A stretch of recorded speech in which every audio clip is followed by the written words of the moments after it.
अस्सलामुअलैकुम दोस्तों, आप तमाम मुसलमान भाइयों से और INN चैनल के व्यूअर्स से मेरी अपील है कि आप लोग इस साल अपनी ईद की नमाज़ अपने अपने घरों में अदा करें।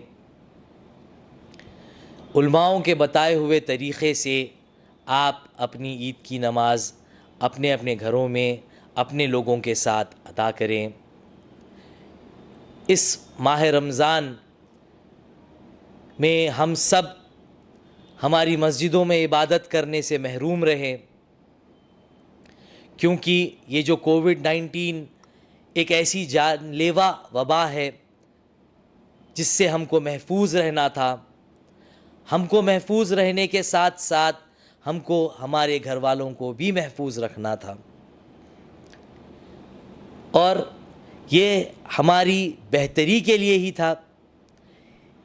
एक अच्छा देश का नागरिक होने के लिए हमारे लिए ये ज़रूरी है कि हम इस चलती कोविड-19 वबा से हमारी और हमारे दोस्तों की, घर वालों की, पड़ोसियों की, सबकी हिफाजत करें।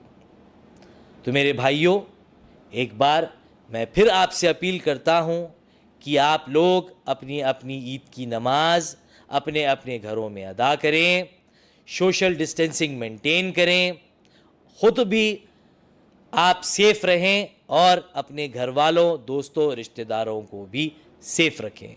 शुक्रिया।